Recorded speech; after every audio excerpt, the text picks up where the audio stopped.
আরে পালাচ্ছিস কোথায়? Sir okay ধরুন, যেন পালিয়ে না যায়। এই দাঁড়া দাঁড়াও, বলছি। দাঁড়াও, কোথায় যাচ্ছ? দাঁড়াও, দাঁড়া বলছি। ছেড়ে দে, ছেড়ে দিন পালাচ্ছিলিস কেন ওদিকে? বল, অ্যারেস্ট করে নিয়েছিলেন। কেন পালাচ্ছিলিস ওদিকে? চল চল চল, শালা পালাচ্ছিস। তাহলে মোহিত, তুমি তোমার সমাজকে ঘেন্না করো, হ্যাঁ? যে তোমার মতন লোকেদের চিনতে পারে না। আচ্ছা, তার মানে মনে হচ্ছে তুমি আমার ব্যাপারে অনেক কিছু জেনে গেছো। হুম। মাঝে মাঝে রাগ হয় পুরুষের উপরে, অ্যাকচুয়ালি পুরুষের উপরে নয়, পুরো সোসাইটির উপরে। আর এই জন্যই তুমি সবার সাথে মারপিট করে যাও? হুম। একটা কথা বলবো? হুম।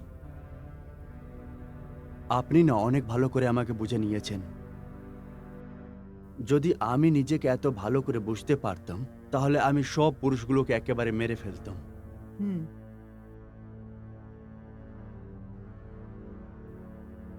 মোহিত, এটা অনেক জঘন্য কাজ। জানে। চলো, ধরে নিলাম বেশ, শুরুটা কাকে দিয়ে করতে? শুরুটা শুরুটা আপনার হাজবেন্ড দিয়ে। হুম।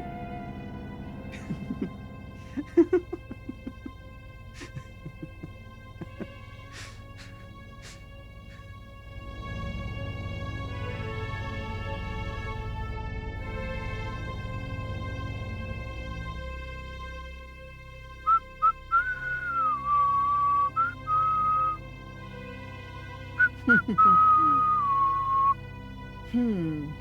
আরে ম্যাডাম, আরে বেরিয়ে যাচ্ছেন ম্যাডাম। মোহিত মার্ডার করেনি, ও কাউকে মারতে পারে না। কিন্তু ওর ব্যাপারে আমাদের কাছে অনেক রকম ইনফরমেশন আছে। এই যে মারপিট, যেখানে পারে মারপিট শুরু করে দেয়, ও খুবই ভয়ঙ্কর। ওর ব্যাপারে এইসব ইনফরমেশনই পাওয়া গেছে। আমার তা লাগলো না। হতে পারে ছোটবেলায় কিছু ঘটেছিল। ও প্ল্যান করে মার্ডার করার লোক লাগছে না। প্ল্যান্ড মার্ডারার, হয়তো সেটাই। ওকে, থ্যাংক ইউ কাউন্সিলিং এর জন্য।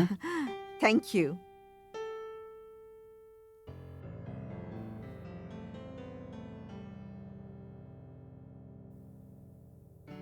তুই যাবি আমার সাথে?